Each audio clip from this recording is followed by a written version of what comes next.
drug lords. He controls a huge army, billions of dollars worth of heroin, and he's avoided capture for 15 years. But Tom Gerald tracked him down in the jungles of Southeast Asia. All the rumors said I had heart problems. I was dead. I'm not dead. The DEA may wish I was dead, but I'm not. Now, he wants to negotiate with President Bush. Tonight, meet a notorious drug trafficker, the king of heroin. Tonight, an invisible and potentially deadly threat to Americans everywhere. Even more ominous. Probably never heard of Burma's opium drug lord, but together they're responsible for the flood of heroin into this country. Burma is part of Southeast Asia's Golden Triangle, the world's #1 producer of opium. This is where America's heroin pipeline begins. And several months ago, the man who controls that pipeline agreed to do an exclusive interview with our Tom Gerald, as you know. Yes, the man's name is Khun, and he's on the most wanted list of practically every drug enforcement agency in the world. He's cunning and ruthless, and he's avoided capture for 15 years. And incredibly, he now has a provocative deal for President Bush. Tom Gerald came face to face with the notorious Khun in his jungle hideout.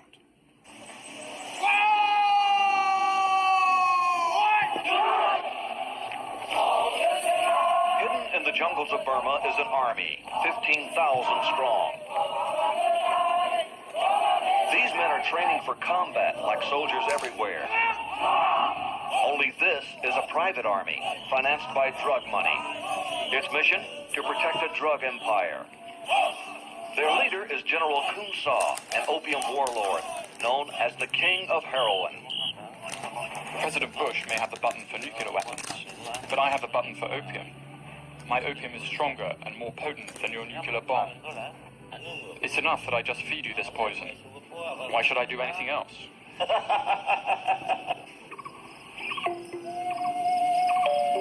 This is Khun kingdom, the Golden Triangle, a vast region in Southeast Asia where Laos, Thailand, and Burma converge. There's enough opium grown here to flood the world market. The opium poppy has made Khun a millionaire many times over. It's also made him one of the DEA's most wanted criminals. As elusive as he is powerful, Khun is rarely seen by Westerners. When we got word that he was willing to meet with us, Burma was in political turmoil. The nation exploded last September. 1 million city dwellers marched in the streets, led by students and Buddhist monks, demanding democracy after 26 years of one-man, one-party rule. The army retaliated with ruthless killings and public beheadings. Americans were warned to stay away. To protest the human rights violations, the U.S. government cut off all financial aid to Burma, putting a halt to the U.S.-funded aerial eradication program, the primary drug control project in the region. After 5 years and millions of U.S. dollars, Washington's best hope to wipe out the opium crop was grounded. Where does this leave you as a drug enforcement official? Are your hands tied? Yes, we are facing a very difficult time because with no eradication in Burma, Burma being the largest producer of opium poppy, we have already seen substantial increases in Southeast Asian heroin in the United States. There's nothing that can be done about it? No, in point of fact, until the problem is settled, there is nothing that can be done. Although hundreds of Asians cross border checkpoints every day, news reports from Burma have been tightly regulated since the riots. American journalists are flatly denied entry. To interview Khun we would have to cross into rebel-held territory, an illegal route to see a wanted man. Our journey started in clandestine fashion, under the cloak of darkness. We assembled in a corral near the Thai-Burma border, packing our camera gear by the light of a kerosene lantern. We'd be traveling on wild burros, beasts that would prove to be among the most obstinate and uncontrollable of animals. Want me to hold it? They wanted nothing to do with this journey. From the very beginning, they balked at what was ahead. Okay, now when this one begins going in another direction, it's nothing personal. By daylight, our mule train headed out toward Khun mountain fortress.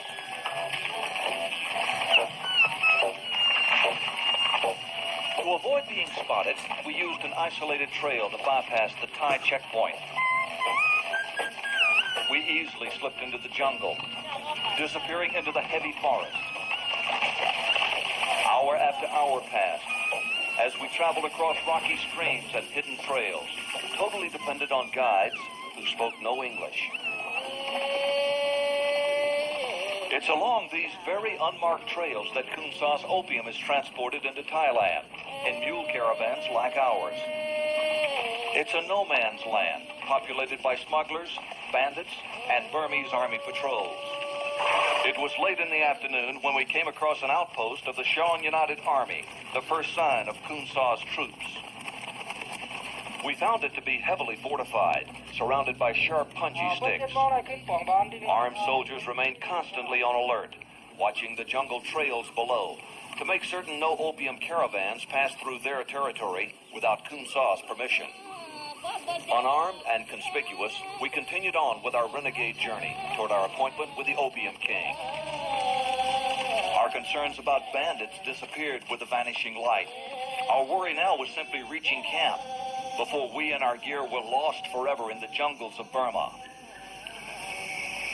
The last leg of our trip's been on pitch-black trails along steep, rocky ledges. 14 hours after we began this journey, we've reached our destination. But the question now is, where are we? Exhausted by the trip, we set up camp in a tin shed with dirt floors. Khun Sa's accommodations looked like a third-world prison. If this was the guest quarters, we wondered, where would he put his enemies? Khun Sa's aide sent word the general would see us the next morning.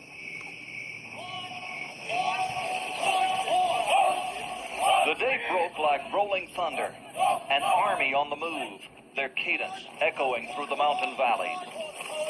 We were squarely in the middle of a military training camp. It seemed Fort Benning, Georgia, had been duplicated in the Burmese jungle. 2,000 soldiers, recruits marching with makeshift wooden rifles.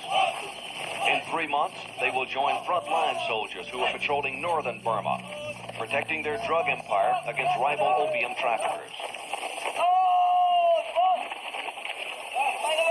General Khun Sa is the undisputed head of this army.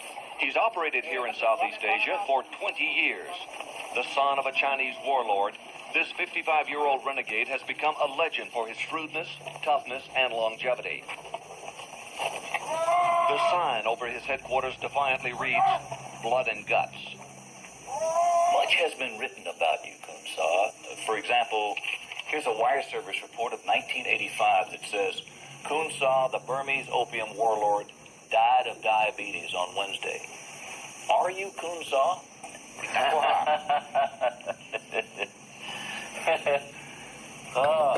No one has known where I was for the last 4 years.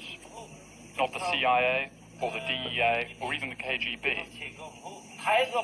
They thought I wouldn't dare show my face. All the rumors said I had heart problems. I was blind. I was sick. I was deaf. I was dead. I'm not dead.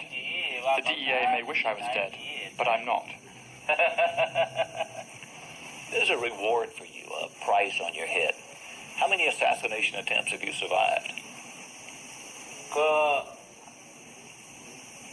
They have tried to kill me 42 times. Like an old jungle rat, Khun Sa has escaped authorities time after time. By 1980, the flamboyant Khun Sa had achieved such notoriety, U.S. officials put his face on a wanted poster. He retaliated by putting out a reward for DEA agents. Events came to a boiling point when Joyce Powers, the wife of a DEA agent, was kidnapped and killed in Chiang Mai. Khun Sa was blamed. Were you responsible? I really sympathize with her and her family, but it wasn't my doing. Still, she is only one victim. You've sprayed our country with herbicide and 10,000 are hurt. You think we're not human beings? If one of us dies, then one of you should die, and that would be justice. Authorities finally took action. In 1982, nearly 1,500 Thai police staged an assault with bombers and helicopter gunships on Khun Sa's headquarters in Thailand. Authorities seized 15 tons of weapons, 700 rifles and pistols, 25 grenade launchers, 300 hand grenades, and 53,000 rounds of ammunition. They also took Khun Saw's color television and left 200 of his men dead or wounded. But Khun Saw escaped and moved his operation deep into the mountains of Burma, where he's built his current stronghold. Khun Saw's army has built a network of bunkers on strategic mountaintops. In the event of attack, they say, within 30 minutes troops could rush here to defend the villages down below. They have weapons to attack me, and I have weapons to protect myself, and I'm not afraid of them. We've been told you have Stingers and SAM-7s, surface-to-air missiles. Is that true? Oh, yes, I have. You have. You have both? Both. Yes, both. He's talking about some of the most deadly, high-tech weapons made in the hands of his frontline troops. But even as we followed the general through his basic training camp, we found he was armed for air attack. What is this? Khun Saw claimed this was a ground-to-air missile. Not very sophisticated, but effective enough against low, slow-flying aircraft. Is there a name for it? Just anti-aircraft will do. So if the eradication planes come through here, they may have a surprise. So far, this camp has never been attacked. He operates here with impunity. Khun Saw's camp is big, it's noisy, you can see it from the air. Why can't the DEA and the Thai government go in and take this guy out? Are you talking about an invasion of Burma? The United States government is not in a position to invade a country because of Khun Saw. We do pass information that we receive on to our Thai counterparts, and the Thai government has sustained many losses in their battle against Khun Saw. Is he a criminal? Khun Saw is most dangerous. There's no doubt Khun Saw's strength lies in his one-man rule. His wish is law, and every resource is at his command. His army inducts 8-year-olds, youngsters taken from their homes and put into boot camp. Khun Saw raises troops like farmers raise corn, from the ground up. Never mind that their uniforms don't fit. These are serious young soldiers. And how old are you? 18. His name is Jaw, recruited by the Army just 2 months earlier. Will you be a soldier all of your life?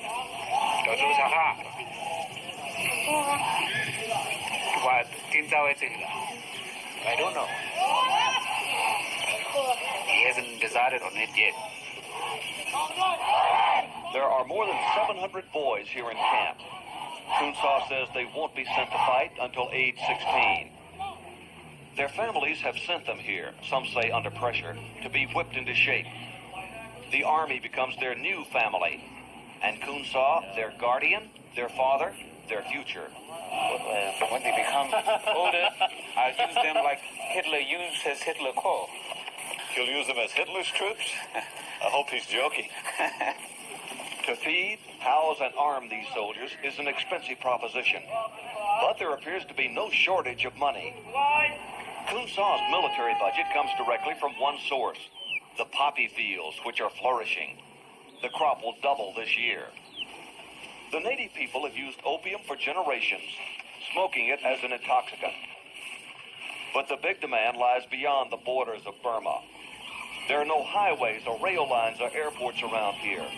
Mule caravans, up to a mile long, carry the opium to market. Along the way, they must pass through Khun Saw's tax stations.